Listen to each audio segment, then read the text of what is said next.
Marama Davidson. Thank you, Mr. Speaker. 5-minute call. Tēnā koutou I te whare. Thank you, Mr. Speaker. I rise to take a call on this bill, the Children, Young Persons and Their Families Bill, Amendment Bill 2016. My colleague Jan Logie previously mentioned that we are not supporting this bill at this stage, the first reading.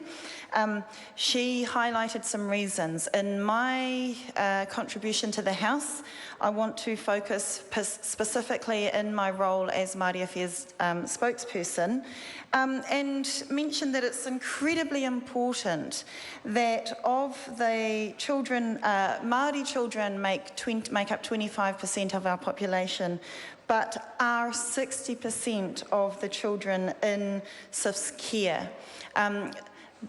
That reason alone surely should have mandated and demanded robust involvement and consultation and consideration of Māori voices, Māori experiences, Māori expertise at all levels of this review. And from the get-go, it did not. And it was only until some political pressure was placed on the Minister that some involvement of a Māori perspective was included in this review.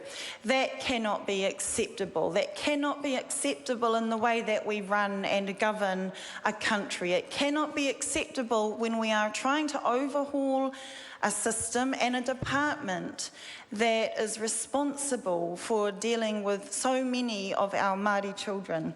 And the other reason why that low level of involvement and engagement and proper partnership with Māori expertise is because this very overhaul is so relevant to the care of whakapapa of Māori whānau, hapu and iwi. And so we have two things here. We have a department that is fully involved and influences and holds power over a large proportion of Māori children, and we have a piece of legislation that holds incredible influence over whakapapa, over Māori wellbeing, whānau, hapu and iwi.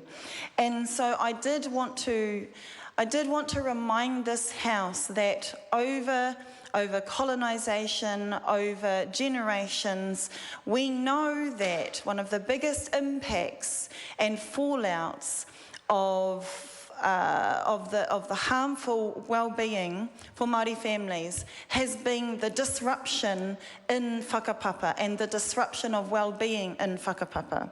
So here we have a piece of legislation that is fully involved in that.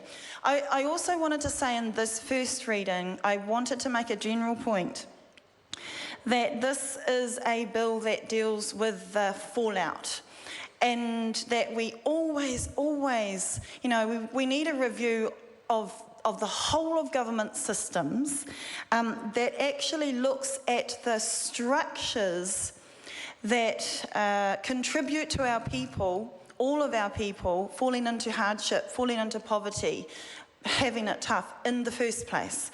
So to be clear, for example, Māori unemployment saw the biggest increase across all of the groups in unemployment. It rose 2.2% recently and is now up to 12.8%. So I want to be clear that we have to keep in mind through all of this review of any legislation which has a huge impact on Māori families. We cannot do that in isolation. We have to be mindful of all the other systems and all the other social, economic, justice, cultural problems that need looking at as we are reviewing our legislation. That is called responsible and sustainable governance. And so just in closing, Mr. Speaker, I wanted to again indicate that I cannot support such a low level of Māori expertise in the review of this bill. I want to see how we can improve this, but this legislation is only dealing with the outfalls and we need to look at the structures. Thank you, Mr. Speaker.